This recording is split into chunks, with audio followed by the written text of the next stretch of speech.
People said her food tasted like answered prayers, but Amanda never liked hearing that. She would simply smile, wipe her hands on her apron and whisper, "Nah, God," before returning to her steaming pots. Her small roadside restaurant in Umuala village stood beside the old mango tree, the one elders claimed never shed its leaves. Customers came from nearby towns, taxi drivers, nurses, teachers, even politicians, all craving her jollof and pepper soup.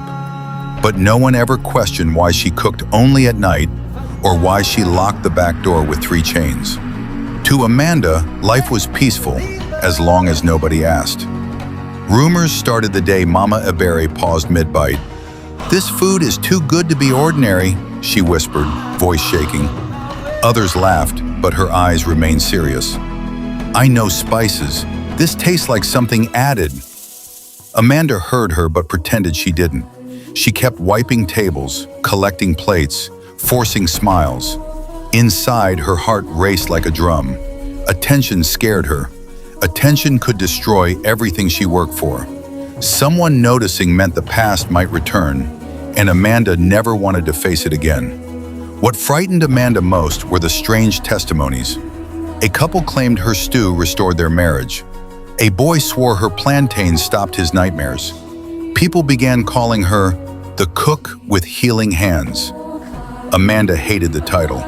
They didn't know pain taught her to cook, not magic. And if they ever discovered what lay beneath the soil behind her kitchen, their praise would turn into fear.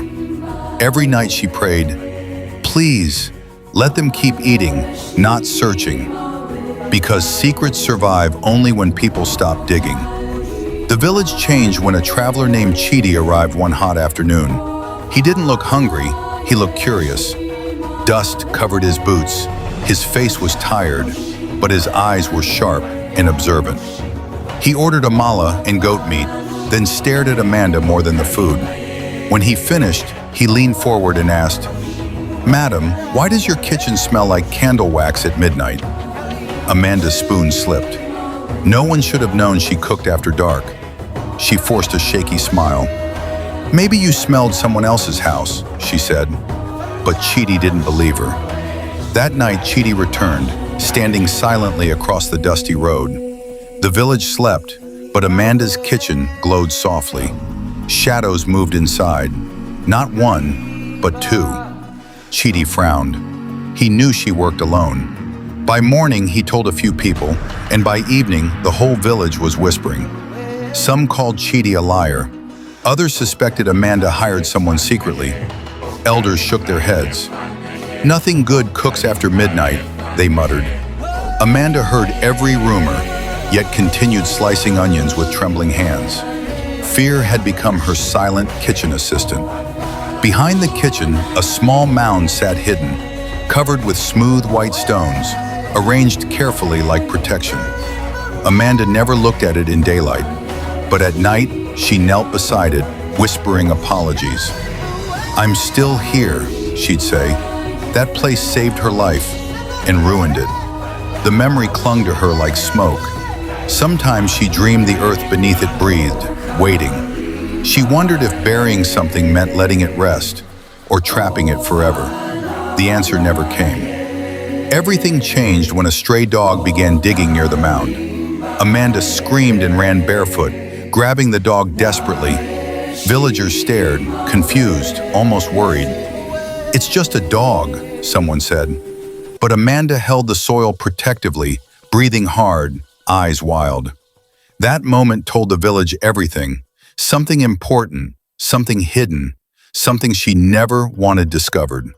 The next day, customers didn't return as happily.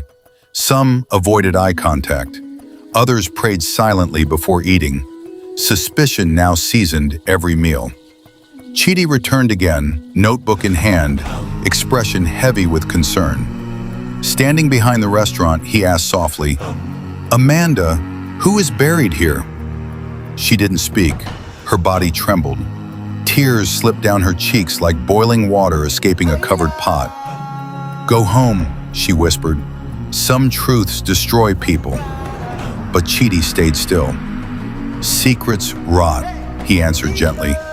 Amanda wanted to argue, but guilt pinned her throat shut. The soil beneath her feet suddenly felt louder than her heartbeat. That night felt colder than usual.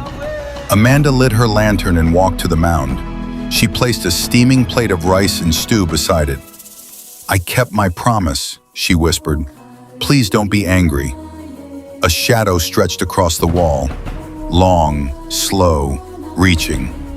Amanda didn't turn. She never did. Instead, she hummed the lullaby she once used to calm storms inside her heart. Grief always had a way of following a person home. Amanda simply learned to feed hers. Her story began years earlier, when she was a scared teenager escaping a violent home. Her younger brother, Kine, tried protecting her and paid the price.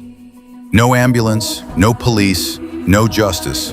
Just rain, darkness, and her shaking hands. She carried him for miles until she reached Umuola, a place where her past wasn't known. With borrowed money, she built a kitchen and buried him behind it. "You'll always eat with me," she promised. Every midnight, she served him first. Her food tasted good because it was seasoned with memory and mourning. But when fame arrived, guilt followed. "Am I using him to succeed?" she feared. She loved him, that was never a question. But she didn't know if she kept him close for his peace or her comfort. People's compliments felt like curses. Rumors of charms, spirits, sacrifice spread like wildfire. Amanda prayed they were wrong because she feared they were right.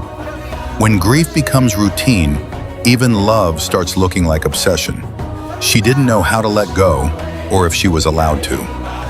One evening, Chidi returned, but this time he carried flowers. He placed them gently on the mound. "I know this pain," he said quietly. "Holding on feels safer than healing." Amanda's knees weakened. No one had ever spoken to her like that, gently, without accusation.